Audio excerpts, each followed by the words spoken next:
mempertanyakan peran kaum muda. Dalam sejarah Indonesia, kaum muda berkali-kali mengambil peran. Di tengah berbagai masalah bangsa, kita juga kembali mempertanyakan peran mereka. Dari 204,8 juta pemilih yang masuk dalam daftar pemilih tetap di pemilu 2024, sebesar 56% adalah kaum muda atau orang yang berusia di bawah 40 tahun.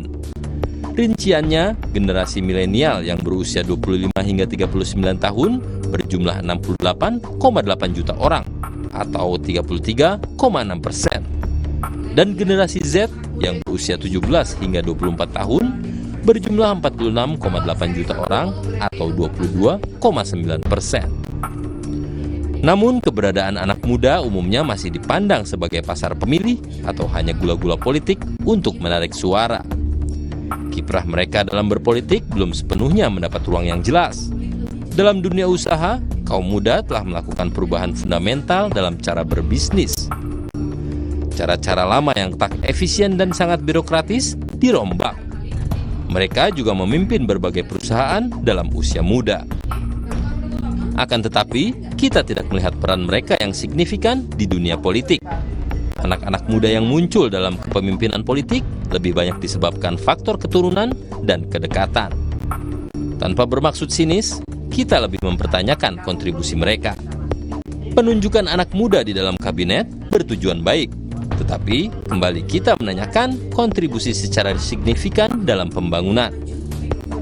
Sejumlah staf khusus milenial presiden yang diharapkan berperan lebih besar dalam mengomunikasikan kebijakan presiden belum banyak berperan. Gambaran ini diperparah oleh masalah besar di kalangan anak muda, yaitu keengganan terjun ke dalam politik. Keengganan bisa disebabkan dua hal, yakni citra politik yang buruk di mata mereka dan hegemoni kelompok tua yang menghalangi anak muda.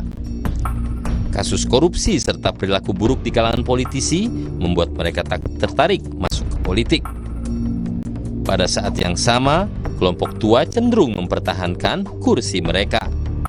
Maka makin sedikit anak muda yang masuk ke dalam politik. Situasi ini membawa kita pada kebuntuan untuk regenerasi ataupun kemunculan pemimpin-pemimpin baru di kalangan anak muda. Kita tak bisa berharap banyak akan muncul perubahan, sebagaimana pada masa lalu saat anak-anak muda membuat perubahan fundamental terhadap bangsa ini. Meski demikian, kita tak harus pesimistis. Energi besar anak muda cepat atau lambat akan mendobrak kemandekan. Kegelisahan mereka akan menjadi aksi real dan membuat perubahan signifikan. Kita tak bisa menutup telinga bahwa seolah-olah anak muda diam. Mereka akan terus gelisah. Kanalisasi kegelisahan anak muda yang berwujud harus dilakukan. Mereka perlu didengar dan mendapat tempat yang sesuai. Tidak berbeda dengan perubahan di dunia bisnis, anak muda akan mencari jalan sendiri untuk menunjukkan peran mereka. Anak muda peduli terhadap bangsa ini.